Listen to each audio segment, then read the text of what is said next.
Guys, this is Justin. Hello and welcome to another video. It's time to make what feels like has become our semi-annual Halo video. There was a time when Halo lore was massive on this channel and on YouTube generally. I think I talk a lot with my friend Hidden Xperia about the good old days when there was just so much desire for Halo content. We all expected that Halo Infinite would not only continue that, but bring interest among fans and the general population to the next level, and obviously for a variety of reasons which have been heavily litigated, well, that didn't happen. Despite some content updates, Halo Infinite has dropped about 50% of its player base in the last 3 months, according to Steam chart, and really, that itself is somewhat inflated because for a year now, the game has sort of had a base population on PC of like 2,000 to 3,000 players, which is not a lot, and if you've played the game recently, you'll know that we're at the point where matchmaking itself can sometimes fail, which is not ideal, to put it lightly. And I don't know, like between the state of the game plus the TV show, which is just horrid, it does feel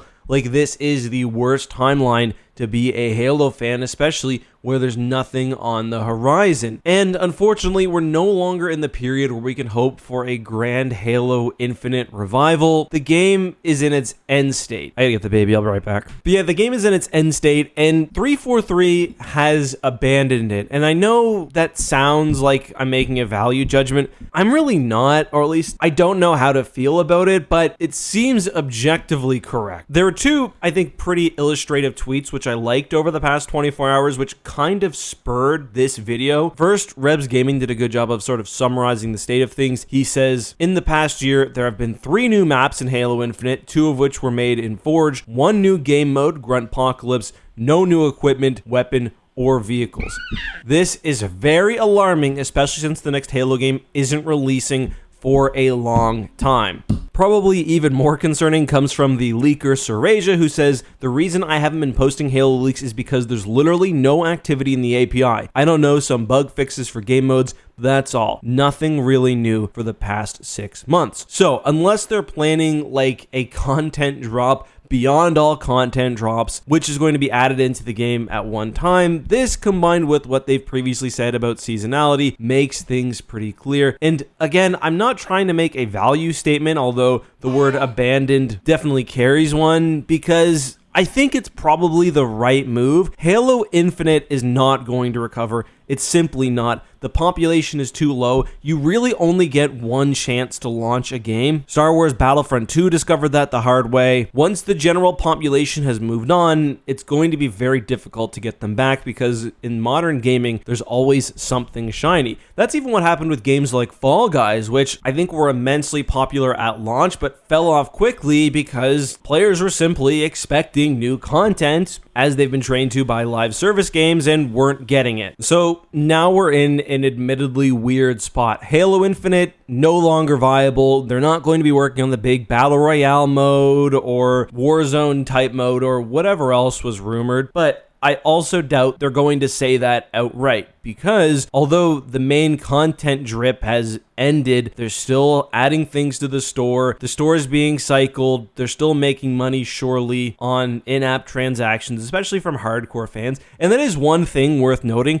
When it comes to your user base, it's always going to be the most hardcore portion of the fan base, which spends the most anyway, or at least generally that's the case. That's Wales. It's common pretty much in every free-to-play model. But I mean, you're also losing a lot of small-time buyers. Like a lot of my real-life friends played Halo Infinite when it came out because we all loved Halo. They've all dropped it now, and those are the kinds of guys who would not buy every single armor set, but they'd certainly buy, you know, $10 worth, a skin that looks cool or whatever, and that's dried up. So they can't say that Halo Infinite is dead, although they've hinted it earlier with the change to seasonality because they need that revenue, and they're thus left to sort of quietly work on Halo 7 in the background. And people are, I think, rightfully complaining about a lack of comms. It is extremely frustrating, but that's going to be the reality because it's not in 343's best interest to say they've abandoned the game because they don't want the player base to fall off even more than it already has. So what's next? Well, this is where things go from bad to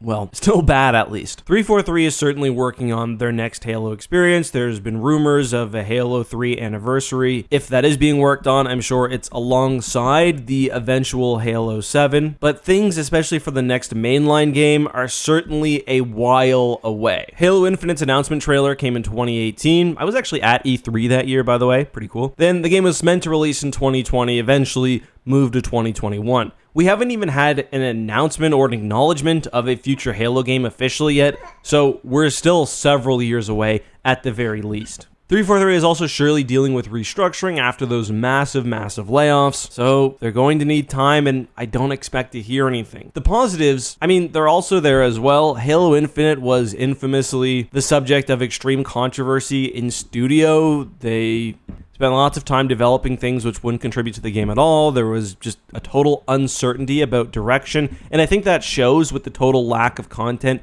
at release. And I think they were also probably hit with just difficulties relating to COVID as well. Those should hopefully be less relevant. I mean, certainly the second one when developing Halo 7. The problem is, I've got very little faith that 343 can make a good Halo game because we've had no evidence that they can. I know some of you like Halo 4, fine, I don't. I understand but disagree with those who like the story, but the multiplayer took every step in the wrong direction that it could have. It saw Halo Reach, it saw the issues relating to loadouts, armor abilities like armor lock, how Sprint completely messed up the multiplayer map design, and it doubled down on that to its detriment. Halo 5 continued to be a step back in terms of story. Multiplayer, I guess, was probably better, but now Halo Infinite, supposed to be a soft relaunch of the series, has fallen flat on its face. So they're going to try again, surely. I will play it. Could very well be 5 or 6 years from now, but either way, there's no doubt that if we're going to be looking at Halo, we're going to be looking to the future, not towards Halo Infinite. Anyway, that is all we have. I do want to take a second to plug my various YouTube channels. I don't do that often because I like my side hustle channels to grow on their own. It's kind of fun to see if I can do it again, if I can start another YouTube channel and grow it. You already know the main channel, Eckhart's Ladder. We have a shorter Star Wars channel, X Clips. I've got a hockey channel, completely different, Eck. If you like hockey, you've probably seen my content. It's everywhere, but it's good, I think. So if you haven't for some reason, check it out, ECK. Then we've also got a new Marvel channel, Professor X. I say Marvel, but in actuality, we're covering all sorts of pop culture. Right now, we're looking at The Boys and House of the Dragon. I'm rereading Lord of the Rings in preparation for Rings of Power Season 2. Then we've also got some of the smaller channels like X2, the gaming and live streaming channel. So you can find links to everything down in the description. Until next time, be safe, have a good one, and may the Force be with you.